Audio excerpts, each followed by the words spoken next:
Wow, guys, we're about to a new video. Rand Paul goes on The View and he completely humiliates Whoopi Goldberg. Stick along to the back end of the video to see what I gotta say about it. But right now, I need you guys to like, comment, subscribe if you're new. And as always, let me know what to react to. We talked about his wanting to pull troops out of Syria, and everyone's saying, if we do that, we're abandoning the Kurds. That's not a good idea. And a lot of folks are saying he crossed the line with a bad decision, but you don't say that. Why? You know, one of the things I've always supported about President Trump is actually one of the things I liked about President Obama, that we said we were overextended, that the Iraq war was a mistake. I think it's one of the reasons President Obama beat Hillary Clinton, because Hillary Clinton had supported the Iraq war. I still think the Iraq war, regime change in the Middle East, and these wars are senseless.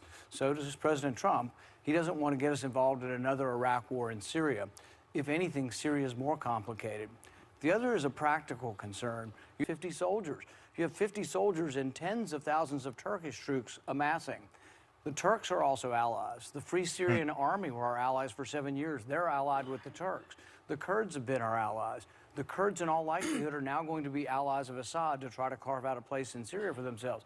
It's a really complicated question. I guess from my perspective, I say, any of these people out here, their kids have to go to war. War's not a chess game. People lose their limbs and people die, and I think it's the least we owe to the kids that we're going to send into this war. Why are we going to war, and who are we fighting? But isn't there... So, go ahead. I'm sorry. So, if you have allies, and they are working with you and fighting with you, and 24 hours, somebody wakes up and says, oh, we're out. Right. Is that the right way to do this? I think the way we look at wars, we don't look at... No. Is that the right way to do it? Let me answer the question. Okay. When we decide whether or not we're sending our young people into harm's way, we should obey the Constitution, which says we should declare war and put them in a war theater. But let me finish. Okay. And here's the thing about it, is if you ask these people, Lindsey Graham and the Cheney war and all these warmongers that want to stay at war forever, who are we going to declare war on? They don't know who. We're going to declare war on Turkey, our ally, Should we the Free Syrian Army, out ally? In the middle? It's like walking out. We should never be there in the first place. That's not the question, though. No, that's all good. But see, the left agreed with me for so many years. For so many years, the left agreed with me. I am neither left nor right. I'm just American. I want to know, should we be taking... should we be walking out on people? But here's the thing is, left and right have agreed in the past that regime change doesn't work. When we got rid of Hussein, we got chaos and more terrorism. When we got rid of Gaddafi, chaos and more terrorism. But Senator, we're here now, though. But we're here. Yeah. We're not really here. We got 50 people. We're not doing anything. Yeah, but frankly, 50 people is very symbolic. And that is why it kept Turkey from invading. You tell their parents Isn't that true? You tell the parents of those 50 kids how great the symbolism was when a suicide bomber blows up all 50 kids. But didn't it keep Turkey from invading? No, I'm not.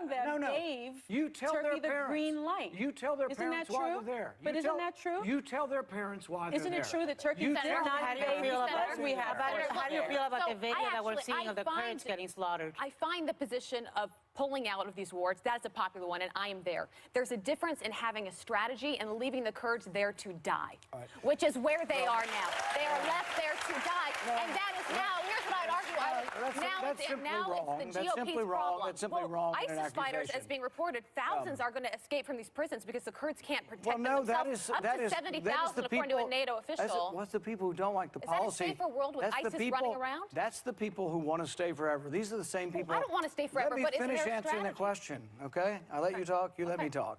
These are the same people, that would still have us in Vietnam. These are the same people who always say, stay at war, stay at war, stay at war.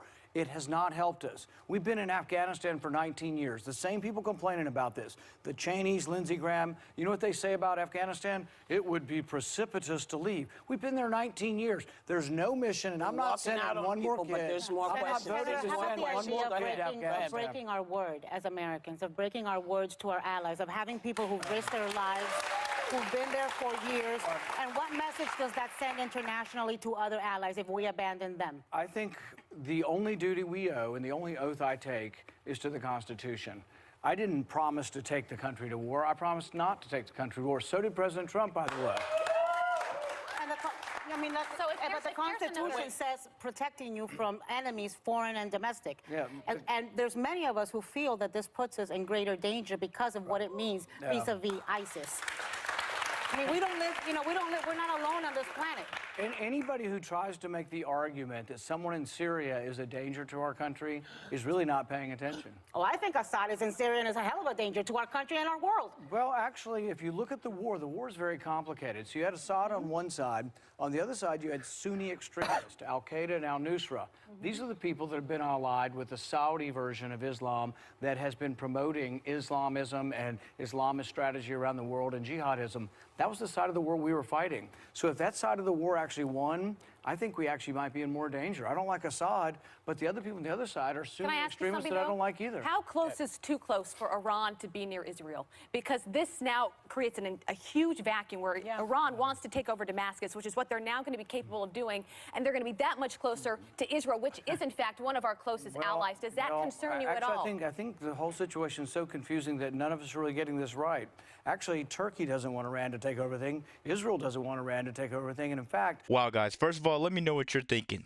The View is obviously a very dirty place. I don't understand why people keep going there. The crowd doesn't know which side really to choose. And you can see, if you don't agree with them, they will never let you finish their statement. I believe he went on there. He made all of them look foolish. They didn't really prove anything. But let me know what you guys think in the comments. As always, like, comment, subscribe if you're new.